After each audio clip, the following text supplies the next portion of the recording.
who's frightened the life out of the leading lights of the World Series with his speed but has yet to collect a result. His case for victory here was much aided by the puncture, which afflicted teammate Robert Droogmans on SS1 and dropped the #1 seed to 44th position, though he quickly mounted a recovery charge.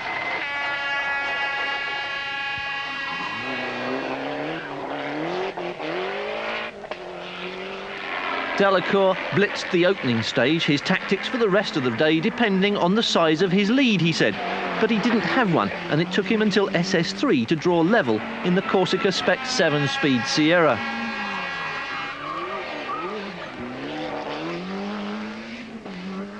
Fabrizio Tabaton had an even worse opening stage than Droogmans, dropping more than a minute with transmission problems and falling into 41st place.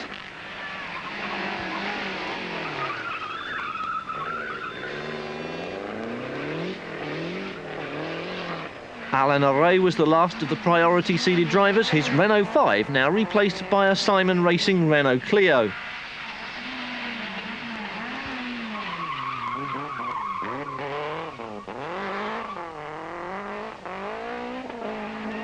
The Belgian champion, and looking for the title again this year with a top 5 placing from this event, Patrick Sniers has yet to win the Ypres Rally. Ominously, this is his 13th attempt. Piero Liatti chases the European title here, and arch-rival Tabaton's problems helped him immensely. Marc Duez was the man who snatched the lead on the first stage of the day and held on to it till SS4 when the weather broke. In a torrential downpour and a massive thunderstorm, the time advantage on every stage went to the men at the front. Later in the running order that you were, the slower you were. First on the road, Droogmans winning stages and climbing back into 4th place. And the fact that he was followed on the road by Alain Array was a clue. Both Tabaton and Delacour were out. Delacour's Sierra minus a drive shaft and a front wheel. In appalling weather then, Patrick Sniers seized a 32-second lead from Marc Duez. And Piero Liatti moved up into 2nd place as outside influences began to exert some pressure on the rally. Marc Duez hit some concrete blocks in the road in the darkness. They had been deliberately placed there, and in the face of sabotage, the Toyota team said they would withdraw. The runners before Duez and after him, that's John Bosch, had no such problems. And Mark Timmers, leader of the Group N in the Galant, no problems for him either. Renaud Verret claimed 2nd place even before Delacour retired, but in appalling weather he dropped to 5th. Bruno Thierry separated the Galant of Timmers from Alain Array on the timesheets. Robert Droogmans collected 2 minutes of road penalties after the gearbox jammed in 3rd on SS9 and appeared to be no longer in contention. So when daylight came and Patrick Sniers was well in the lead, the fulfilment of a 13-year-old ambition looked good as well.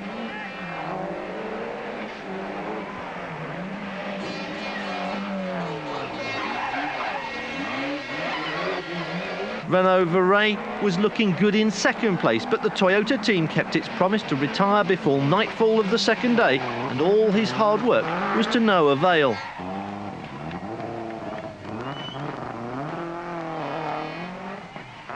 Robert Droogmans was busy making up lost ground and was advancing resolutely towards the front of the leaderboard.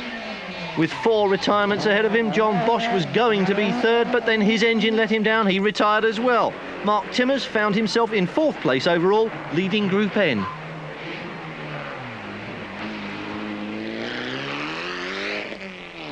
Bruno Thierry was now 3rd overall despite an alternator explosion. A FISA B seed was not a thing to throw away lightly, and Thierry pressed on. Array was in an impressive 7th place when the electrics of the Clio failed him. He retired on SS22. Bernard Munster had been involved in a monster battle with Dave Metcalfe and lost a mere 60 seconds in a monster roll, which dented the Nova rather more than its driver's enthusiasm.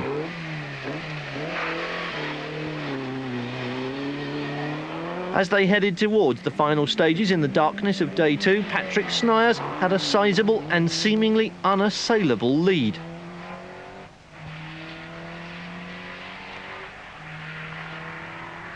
He continued a faultless run into the night and arrived at the finish ramp with a handsome margin of more than 5 minutes over 2nd place Robert Droogmans. In 3rd place, Bruno Thierry was almost 20 minutes behind him. Liatti, Tabaton had retired, and of course the two Toyotas had withdrawn in the face of an unprecedented and deliberate sabotage attack, but that detracted nothing from Sneijers' victory. We'll take our break now. We'll be back in 2 minutes with IndyCar Pikes Peak.